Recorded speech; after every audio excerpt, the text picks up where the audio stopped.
عوام کی عداوت اور ان کا اولیاء رحمت اللہ علیہم سے بیگانہ ہونا اس لیے ہے کہ وہ ان کو اللہ کی طرف سے ہمیشگی کے آب حیات کی طرف بلاتے ہیں۔ زخمی گدھے کے زخم دھونے کے لیے اگر کوئی شخص اس کے پھائے اکھاڑتا ہے تو وہ گدھا اسے لاتے مارتا ہے، خصوصاً جب زخم زیادہ خراب ہو اور پھائے ان پر چپکے ہوئے ہوں تو گدھا زیادہ لاتے مارتا ہے۔ ان دنیا داروں کی حرص ان کے زخم ہے اور گھر بار ان زخموں کے پھائے۔ الو کا مسکن ویرانہ ہے، اگر کوئی اسے بڑے شہروں کی خوبی سنائے گا تو وہ سننے کے لیے تیار نہیں ہوگا۔ اگر کوئی اللہ کا پیغمبر ان کو اللہ کی باتیں سناتا ہے تو یہ دنیا دار اس کا مذاق اڑاتے ہیں۔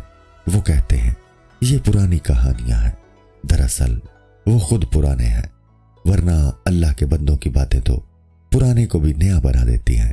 مردہ دل ان سے زندہ ہو جاتے ہیں، انہیں ایمان کا نور مل جاتا ہے۔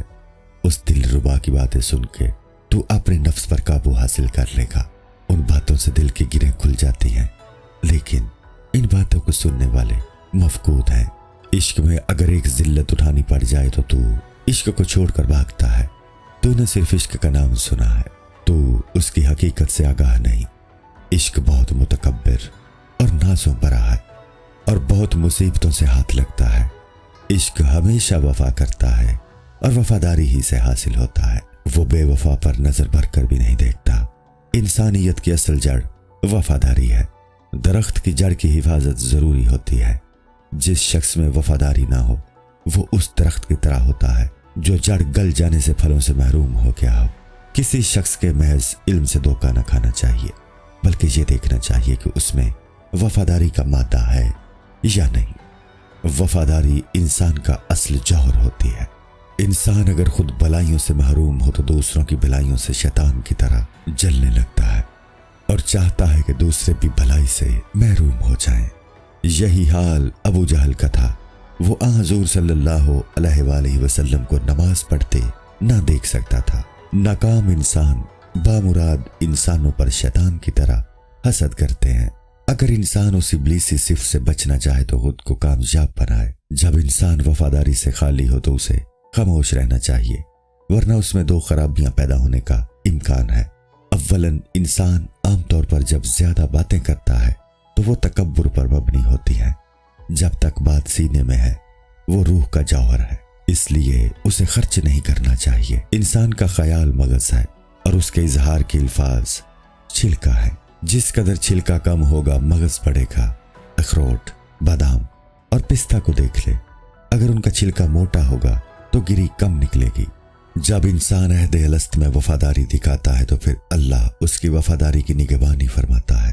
قرآن میں ہے، تم مجھے یاد کرو میں تمہیں یاد کروں گا، میرا شکریہ ادا کرو اور کفر نہ کرو۔ ایک دوسری جگہ فرمایا، تم میرے عہد کی وفا کرو، میں تمہارے عہد کی وفا کروں گا۔ ہم جو کچھ قرض اللہ کو دیتے ہیں یعنی کوئی نیک کام کرتے ہیں تو اس میں ہمارا ہی فائدہ ہے۔ جیسے ہم زمین میں ایک دانہ بوتے ہیں تو اس میں زمین کا فائدہ نہیں ہے بلکہ ہمارا فائدہ ہے۔ دانہ بو کر انسان دعا کرتا ہے کہ جو نعمت تو نے دی تھی اس میں سے کچھ واپس زمین کو دیتا ہوں۔ عمل کر کے قبولیت کی دعا کر، بے عمل کی یہ دعا خراب بیج کی طرح ہے۔ اگر عمل کے ساتھ دعا کرنا میسر نہ ہو تو درد سے دعا کر، اس سے مقصود حاصل ہو جائے گا۔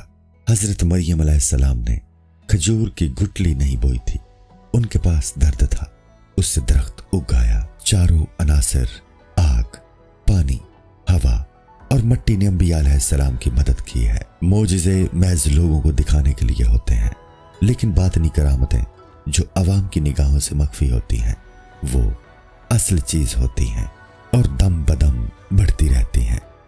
عہد سے وفاداری بھی بغیر تائید الہی حاصل نہیں ہو سکتی، اس لیے یا الہی جن کاموں میں استقلال اور پائیداری ضروری ہے ان میں اس منحرف ہو جانے والے نفس کو پائیداری عطا کر دے۔ صبر کی دولت عطا فرما کہ ترازو کا پلڑا بھاری کر دے اور ہمیں بہروپیوں سے بچا۔ اے مریم ہمیں حسد سے بچا لے، کیونکہ حسد سے انسان شیطانی صفات سے متصف ہو جاتا ہے۔ لوگ رشتہ داروں کو محض حسد کی وجہ سے قتل کر ڈالتے ہیں۔ ہمیں عشق ہو تو ذات الہی سے ہو جو کہ ہمیشہ باقی رہنے والا ہے۔ دنیا داری کے عشق سے بچا